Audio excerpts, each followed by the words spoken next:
Hello बच्चों, let's see this question. The question says, consider a family of circles passing through two fixed points a 3,7 and b 6,5. Then the chords in which the circle x square plus y square minus 4x minus 6y minus 3 is equal to 0 cuts the members of the family are concurrent at a point. Find the coordinates of this point. तो solve करने के लिए हमारे पास multiple की concepts की जरूरत पड़ेगी। तो सबसे पहले हम एक एक करके रिक्वायर्ड की कॉन्सेप्ट्स को स्टडी करते हैं, then we will go for solving this problem. So पहला जो की कॉन्सेप्ट है वो ये है कि अगर हमारे पास दो पॉइंट्स हैं x1 y1 and x2 y2, ठीक है, तो इन दोनों पॉइंट्स को ज्वाइन करने वाली जो लाइन होगी, equation of circle on that line, वो हम कैसे लिखेंगे? That means equation of circle on line joining these two points. तो वो सर्किल का इक्वेशन होता है x minus x1 into x minus x2 plus y minus y1 into y minus y2 and that is equal to 0। ठीक है, तो कोई भी हम अगर दो फिक्स पॉइंट लेते हैं तो उस बेसिस पे हम लोग ये इक्वेशन लिख सकते हैं फॉर इक्वेशन ऑफ सर्किल। अगर हमारे पास यही दो पॉइंट्स लाइन के लिए गिवन है, ये तो सर्किल के लिए लिख दिया मैंने, तो लाइन का जो इक्वेशन होगा वो कैसे लिखेंगे? y minus y one divided by x minus x one and that is equal to y2 minus y one divided by x2 minus x1। ये इक्वेशन हो गया। वहीं पे अगर हमारे पास let us suppose s1 is equal to 0 and s2 is equal to 0, दो circle को रिप्रेजेंट कर रहे हैं, देन उस केस में इक्वेशन ऑफ कॉमन कोड वो क्या हो जाएगा? देन इक्वेशन ऑफ कॉर्ड ये क्या हो जाएगा? s1 minus s2 is equal to 0।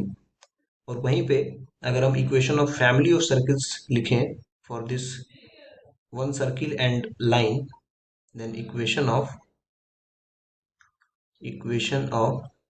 Family of circles, then that will be given by s1 plus lambda p is equal to 0, right? तो ये p क्या है? p actually is representing the line। जो भी लाइन का equation आएगा, that line equation has to be substituted in place of p। ठीक है, where p represents line joining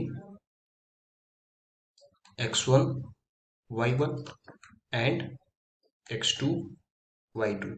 तो आई होप कि अब क्या क्या करना है इस क्वेश्चन में वो क्लियर हो गया है। सबसे पहले हमको जो गिवन पॉइंट्स हैं ए और बी, उन दोनों पॉइंट की हेल्प से हमें सर्किल का इक्वेशन लिखना है और लाइन का इक्वेशन लिखना है। तो सर्किल का इक्वेशन S1 हो जाएगा हमारा, और जो लाइन का इक्वेशन आएगा वो P हो जाएगा। ठीक है, तो ये काम सबसे पहले करते हैं। सो यहाँ पे हमारे पास पॉइंट्स है A 3,7 और दूसरा एक पॉइंट है B 6,5। तो इक्वेशन ऑफ लाइन क्या हो जाएगा? इक्वेशन ऑफ लाइन ये हम लिखेंगे, this is y minus 7, sorry this is y minus y1 है, तो yes it is correct, y minus 7 divided by,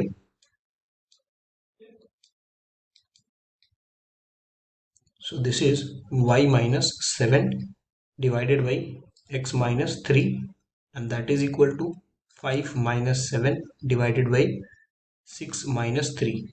तो अगर ये सब्ट्रैक्ट करके लिखे तो -2/3 हो। तो यहाँ पे हमारे पास इक्वेशन क्या आ गया था? y minus 7 divided by x minus 3 and that is equal to -2/3।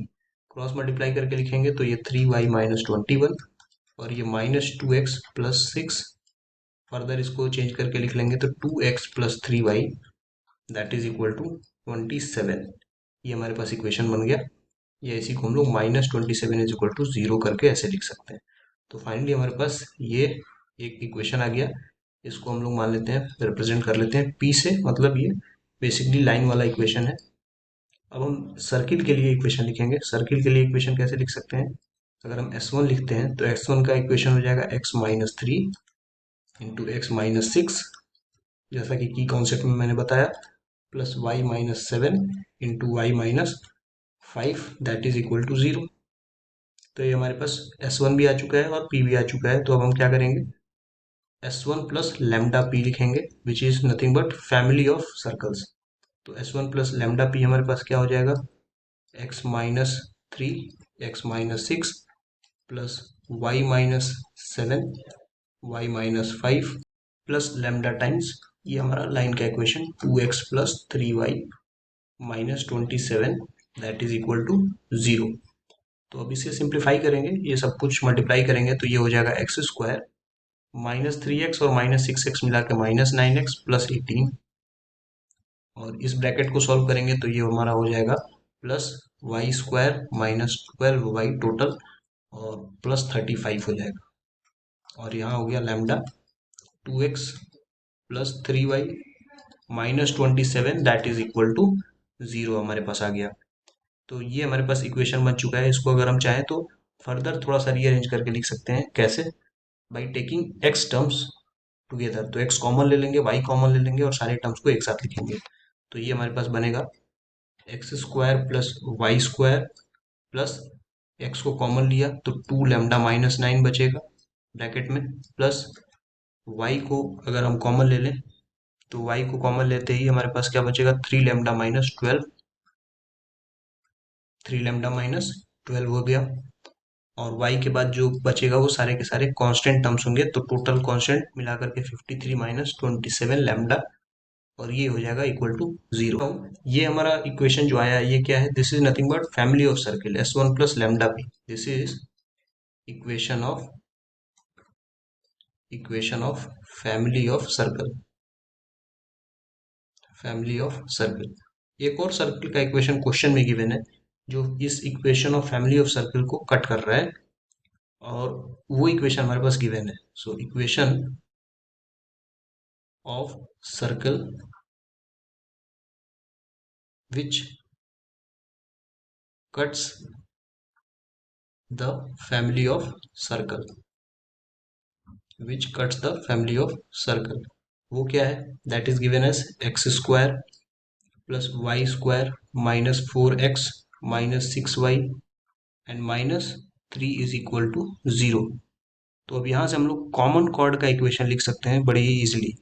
Common chord का इक्वेशन कैसे लिखेंगे, एक तो हमारे पास फैमिली ऑफ सर्किल ऑलरेडी है और यहाँ पे एक दूसरा सर्किल दे दिया, ठीक है। तो हम लोग कॉमन कॉर्ड का इक्वेशन पता है हमें कि S2 माइनस S3 कर सकते हैं अगर दो सर्किल हमारे पास पता हो इक्वेशन। तो ये हम लोग S1 plus lambda P overall एक फैमिली ऑफ सर्कल्स है, तो इसको एक सर्किल मान लेंगे और ये सर्किल गिवन है दूसरा। तो एक सर्किल से दूसरे सर्किल के इक्वेशन को माइनस करते हैं तो कॉमन कॉर्ड आता है। तो इक्वेशन ऑफ कॉमन कॉर्ड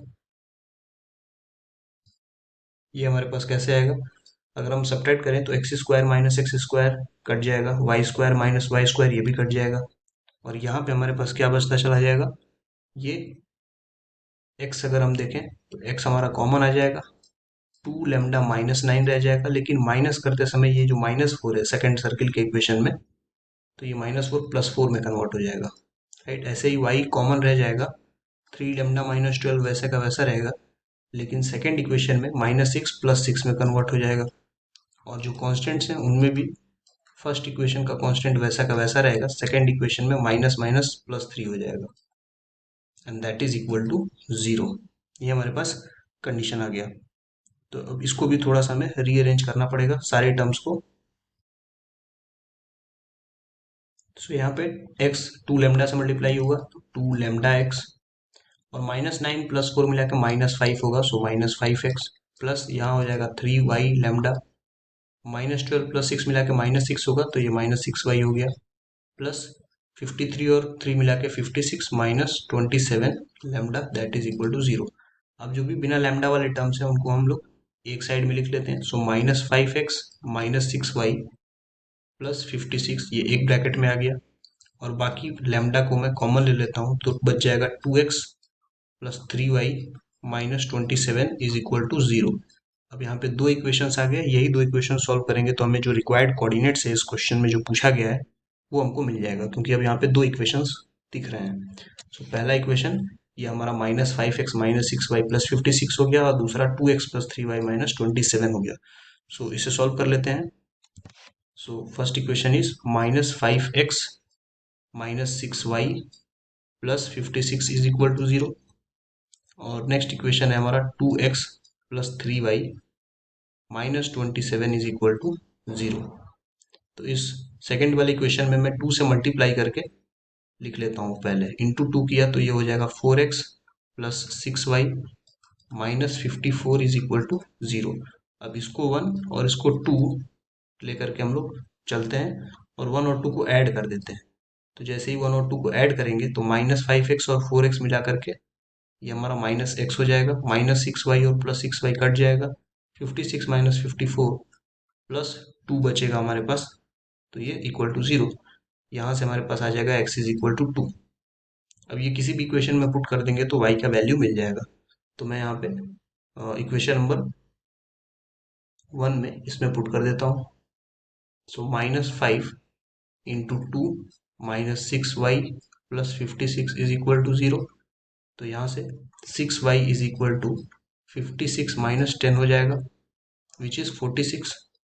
तो y का वैल्यू कितना हो गया 46/6 या फिर 23/3, राइट। तो यहाँ पे हमारे पास करेक्ट आंसर जो होगा इस क्वेश्चन का वो x, y जो कोऑर्डिनेट है हमारे वो क्या हो जाएंगे, it is 2, 23/3। These are the required coordinates of this particular question. So that's all. I hope you understood this well. Thank you and best of luck.